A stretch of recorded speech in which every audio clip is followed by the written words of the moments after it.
घेऊयात बातम्याचा वेगवान आढावा। टॉप 50 मध्ये विधान भवनाच्या पायऱ्यांवर विरोधकांनी ठिय्या आंदोलन केलेलं आहे। ओबीसी आरक्षणावरून विरोधक चांगलेच आक्रमक झालेले पाहायला मिळाले। मलिकांच्या राजीनाम्यावर भाजप ठाम आहे। यावेळी महाविकास आघाडी सरकार विरोधात विरोधकांनी प्रचंड घोषणाबाजी केली।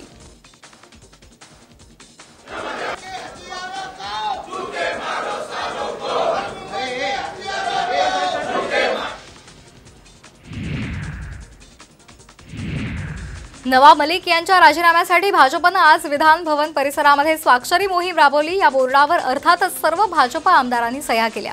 मात्र धक्कादायक म्हणजे विधानसभा उपाध्यक्ष नरहरी झिरवळ यांनीही यावर सही केलेली आहे। झिरवळ हे राष्ट्रवादीचे आमदार आहेत। विधानसभेमध्ये ते उपाध्यक्ष असले तरी ते मलिक यांच्या राजीनामा मोहिमेवर सही करतील असं कुणालाच अपेक्षित नव्हतं।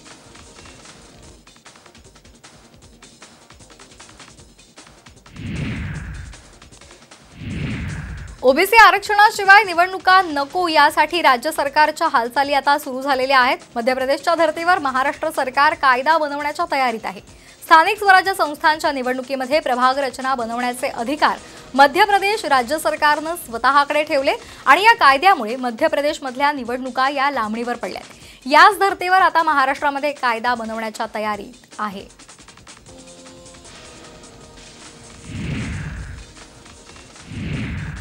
कोरेगाव भीमा चौकशी आयोगाच्या वतीने पुन्हा तत्कालीन पोलीस अधीक्षक तेजस्वी सातपुतेंची साक्षही नोंदवली जाणार आहे। त्यांच्यासह संभाजी शिवले, बाळासाहेब जमादार, रमेश गलांडे यांचीही साक्ष नोंदवली जाणार आहे। येत्या 21 ते 25 मार्च दरम्यान या सुनावणीमध्ये ही सुनावणी पुण्यामध्ये घेतली जाणार आहे अशी माहिती चौकशी आयोगाचे सचिव पाणिटकर यांनी सांगितले।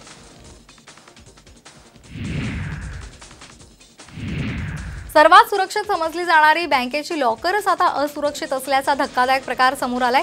पंजाब नॅशनल बँकेच्या लॉकरमध्ये ठेवलेल्या सुमारे 65 लाखांच्या दागिन्यांवर हात साफ करण्यात आलेले आहेत। हे दागिने कुणी गायब केले याबाबत अद्याप माहिती समोर आलेली नाहीये। दरम्यान बँक कर्मचाऱ्यांवर गुन्हा दाखल करण्यात आलाय।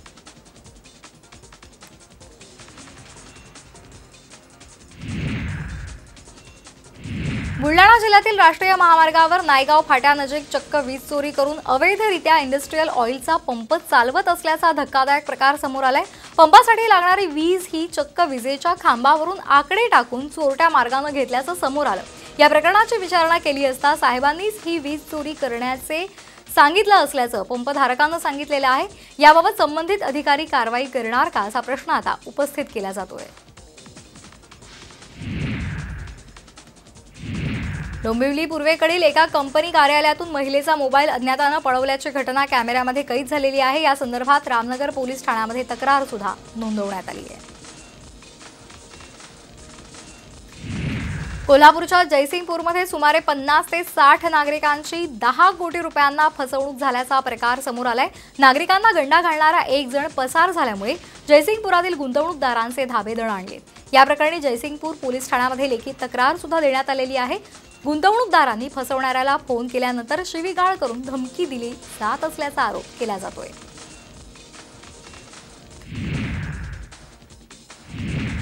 कुख्यात गँगस्टर एजाज लकडावाला याच्या विरोधात आणखी एक खंडणीचा गुन्हा दाखल झालेला आहे। मुंबई सेंट्रल इथल्या एका व्यावसायिकाला 2 कोटी रुपयांची खंडणी मागितल्याचा व्यावसायिकाने आरोप केला होता।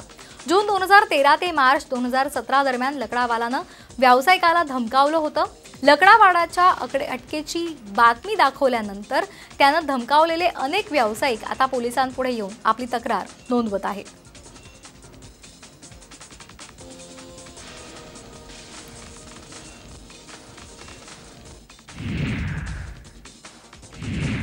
सीबीआयच्या एसीबीनं सीजीएसटीचे सह आयुक्त तसंच शहरातील एका चार्टर्ड अकाउंटंटला 4 लाख रुपयांची लाच घेताना रंगेहात पकडलं। मुकुल पाटील असं सह आयुक्तांचं नाव असून VR इनामदार अँड कंपनीचे हेमंत रांजदेकर असले पकडलेल्या चार्टर्ड अकाउंटंटचं नाव आहे। यवतमाळमधील कंत्राटदाराच्या तक्रारीनंतर हा सापळा रचण्यात आला होता। मुकुल पाटील यांनी तक्रारदाराच्या नावानं सेवा कर दायित्वाशी संबंधित कारणे दाखवा नोटीस जारी केली होती। अकोला महापालिकेची मुदत 8 मार्च रोजी संपत असल्यामुळे 9 मार्चपासून महापालिकेचा संपूर्ण कारभार प्रशासकाच्या हाती देण्यात येणार आहे।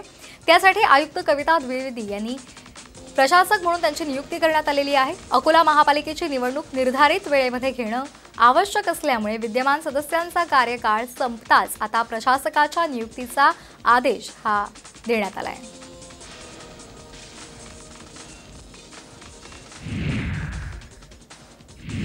न्यायालयीन आदेशाचा अवमान केल्याप्रकरणी फरार कर्जबुडव्या उद्योजक विजय मल्ल्यांबाबत सर्वोच्च न्यायालय पुढील आठवड्यामध्ये शिक्षेची सुनावणी करणार आहे। न्यायालयानं 10 फेब्रुवारीला झालेल्या सुनावणीमध्ये बाजू न मांडल्यास मल्ल्याच्या शिक्षेची सुनावणी पुढे चालू ठेवून फैसला करू अशी कठोर भूमिका न्यायालयानं घेतली आहे।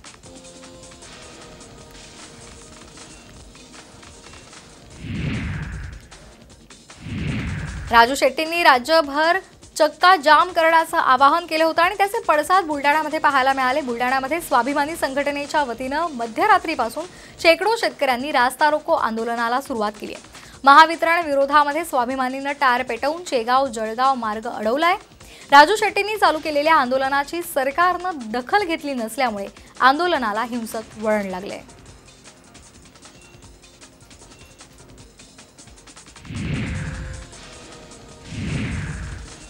एसटी कर्मचाऱ्यांच्या आंदोलनाचा आजचा 129वा दिवस आहे। एसटीचे राज्य शासनाच्या मध्ये विलीनीकरण करा या प्रमुख मागणीसह अन्य मागण्या या आंदोलनामध्ये आहेत, पण राज्य शासन अद्यापही या आंदोलकांच्या मागण्यांसाठी कार्यवाही करत नसल्यामुळे लातूरमध्ये एसटी कर्मचारी अभिषेक पाटील यांनी आमरण उपोषण सुरू केले। जोपर्यंत शासन मागण्या मान्य करणार नाही तोपर्यंत हे उपोषण सुरू ठेवण्याचा निर्धार पाटलांनी व्यक्त केला आहे।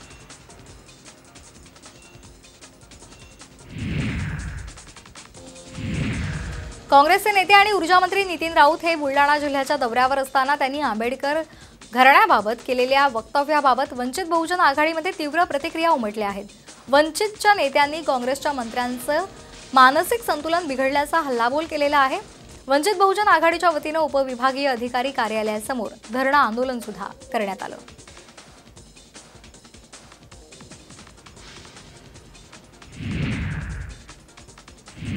राज्यपाल भगतसिंह कोश्यारी आज सोलापूर दौऱ्यावर आलेले आहेत। त्यांच्या विरोधात सोलापुरातील शिवप्रेमींनी घोषणाबाजी सुरू केली। छत्रपती शिवाजी महाराजांच्या विषयी केलेल्या वादग्रस्त वक्तव्याचा निषेध करत शिवप्रेमींनी राज्यपाल भगतसिंह कोश्यारी यांच्या विरोधात घोषणाबाजी सुरू केली।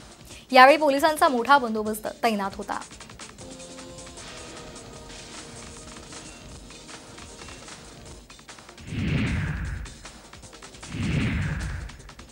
राज्यपाल भगतसिंह कोश्यारी आज सोलापूर दौऱ्यावर आहेत। विद्यापीठासमोर तर राज्यपालांच्या ताफ्याला आंदोलकांनी काळे झेंडे दाखवले। यावेळी पोलिसांनी या आंदोलकांना रोखलं। विमानतळ, आसरा चौक, विवेकानंद केंद्र या भागाला पोलीस छावणीचं स्वरूप आलं होतं। राज्यपाल कोश्यारी यांनी छत्रपती शिवाजी महाराजांबद्दल केलेल्या वादग्रस्त वक्तव्यामुळे शिवप्रेमींनी राज्यपालांच्या या भूमिकेचा निषेध केला।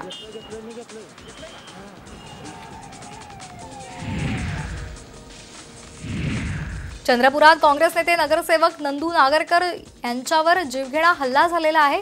पाळतीवर असलेल्या 3 युवकांनी नंदू नागरकर हे सकाळी फिरण्यासाठी गेले असताना दुचाकी स्वारांनी भर चौकामध्ये क्रिकेट बॅटनं त्यांना जबर मारहाण केली।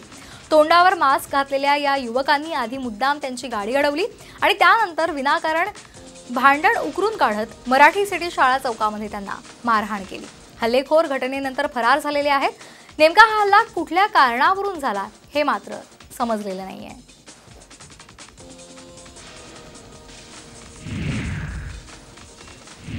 रायगड जिल्ह्यातील मुंबई गोवा महामार्गावर कोलाड खांब इथं एका घरामध्ये भरधाव मालवाहू कंटेनर घुसल्यामुळे मोठा अपघात घडला असून या घटनेमध्ये घरातील कुटुंब हे बचावलेलं आहे।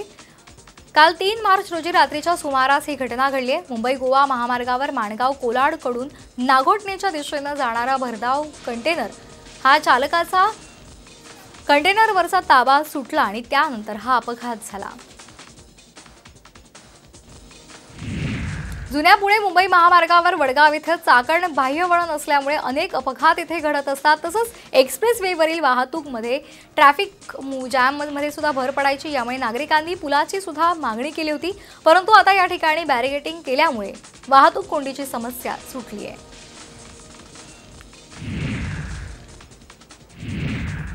राज्य सरकारला कुणालाही आरक्षण द्यायचं नाही तर फक्त 5 वर्ष सत्ता उपभोगत भ्रष्टाचार करायचा आहे अशी टीका नांदेड भाजपचे खासदार प्रताप पाटील चिखलीकर यांनी केली आहे। ओबीसींना राजकीय आरक्षण दिल्याशिवाय निवडणुका घेऊ नये अशी भाजपची भूमिका आहे। मात्र राज्य सरकार वेळ काढूपणा करतंय। मुळामध्ये राज्य सरकारला कुणालाही आरक्षण द्यायचं नाहीये असं मत चिखलीकर यांनी व्यक्त केलंय।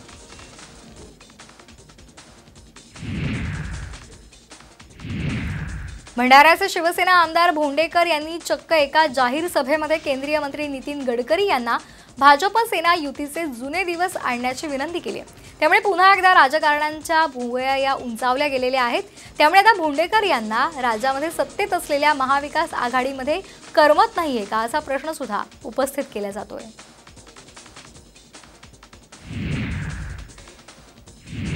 एसटी कर्मचाऱ्यांच्या संपामुळे गेल्या 4 महिन्यांपासून दररोज बोटावर मोजण्या इतक्याच फेऱ्या होऊन सुद्धा 500च्याही आत प्रवाशांची वाहतूक होत होती। मात्र आता गेल्या आठवड्याभरापासून कामावर येणाऱ्या कर्मचाऱ्यांची संख्या वाढल्यामुळे जळगावच्या लालपरीच्या प्रवासी संख्येने आता 7000चा टप्पा ओलांडलाय।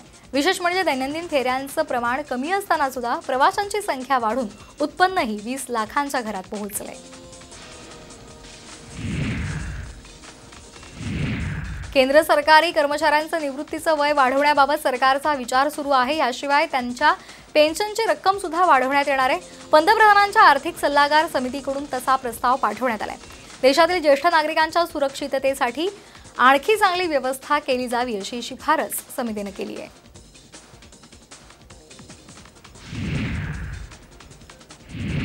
रायगड जिल्ह्यामध्ये आता कोरोनाची साथ ही आता आटोक्यात आलेली आहे। प्रशासनाने लसीकरण मोहिमेवर मोठ्या प्रमाणामध्ये भर दिलेला आहे आणि रायगड जिल्हा आता 100% अनलॉक झालेला आहे। त्यामुळे जिल्ह्यातील सर्व व्यवहार, ऐतिहासिक गड किल्ले, पर्यटन स्थळे, समुद्रकिनारे, मनोरंजक पार्क पुन्हा एकदा पर्यटकांनी फुलणार आहेत। जिल्हा प्रशासनाने कोविड लसीकरण मोहीम ही जोरदारपणे राबवली आणि त्यामुळे कोरोनाला रोखण्यात या जिल्ह्याला यश आलंय।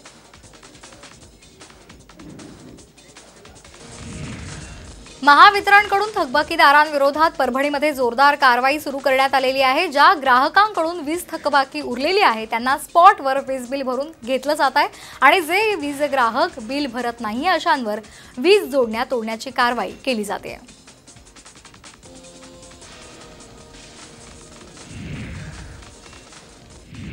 सध्या कोरोनाबाबतची परिस्थिती आटोक्यात असली तरी रुग्णसंख्या कमी असली तरीही चौथ्या लाटेची शक्यता आजही नाकारता येत नसल्याचं तज्ज्ञांचं म्हणणं आहे। अशामध्ये कोरोना लसी संदर्भातील एक महत्त्वाची बाब समोर आलेली आहे। भारतामध्ये 2022 मध्ये झालेल्या कोरोना मृतांपैकी तब्बल 92% लोक हे लसीकरण न झालेले होते अशी माहिती ICMR कडून जारी करण्यात आली आहे।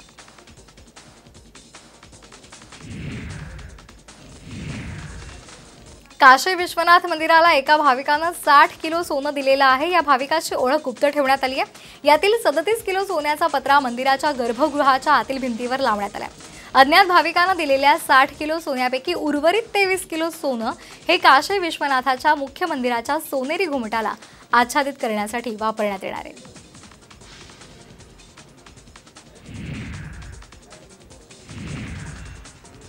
रत्नागिरीतल्या कुंभारली, पोफळी आणि शिरगाव या 3 गावचे ग्रामदैवत असलेल्या महाकाली देवीचा यात्रोत्सव उत्साहामध्ये पार पडला। कोरोनामुळे गेली 2 वर्ष ही यात्रा होऊ शकली नव्हती। यावर्षी देवस्थानाच्या वतीने प्रथमच महाप्रसादाची व्यवस्था करण्यात आली होती। यावेळी सुमारे 3500 भाविकांनी महाप्रसादाचा लाभ घेतला। यावेळी दिवसभरामध्ये अनेक सांस्कृतिक कार्यक्रम आयोजित करण्यात आले होते।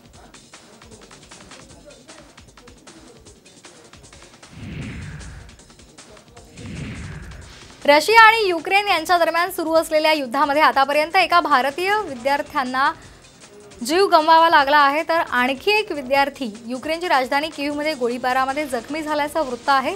केंद्रीय मंत्री VK सिंग यांनी या संदर्भातली माहिती दिली आहे। हा विद्यार्थी कीव्हमधून पळून जाण्याचा प्रयत्न करत असताना त्याच्यावर गोळीबार झाला। त्यानंतर त्याला पुन्हा शहरामध्ये नेण्यात आलं आणि रुग्णालयामध्ये दाखल करण्यात आल्याची माहिती मंत्र्यांनी दिली आहे। युद्ध सुरू झाल्यावर 9 दिवसांनी युक्रेनने शस्त्रसंधीची मागणी केलेली आहे। तसंच आपण समोरासमोर बसून चर्चा करू असं आवाहन युक्रेनचे अध्यक्ष झेलेन्स्की यांनी पुतिन यांना केले। मात्र रशिया ऐकण्याच्या मनस्थितीत नाहीये। युक्रेनने रशियाच्या अटी स्वीकारल्या नाही तर आम्ही अधिक आक्रमक पवित्रा घेऊ। संपूर्ण युक्रेनवर नियंत्रण मिळवणं आमचं लक्ष्य आहे असं पुतिन यांनी म्हटलंय।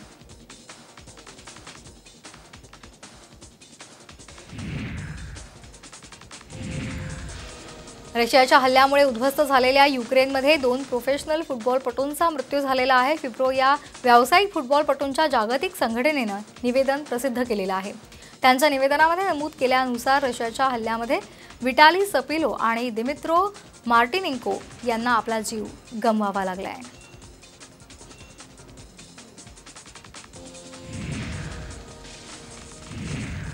उन्हाळ्यामध्ये फ्रीज, AC आणि कूलरची खरेदी करण्याचं प्लॅनिंग करायचं असेल तर ही बातमी खूप महत्त्वाची आहे, कारण या वस्तूंची खरेदी लवकरच करणं फायदेशीर ठरणार आहे. कारण महिन्याभरामध्ये इलेक्ट्रॉनिक उपकरणांच्या किमतीमध्ये 7 ते 10% वाढ होण्याची शक्यता आहे. रशिया आणि युक्रेन यांच्यामध्ये भडकलेल्या युद्धामुळे आंतरराष्ट्रीय बाजारांमध्ये तांबा आणि ॲल्युमिनियमचे भाव हे गगनाला भिडले आहेत.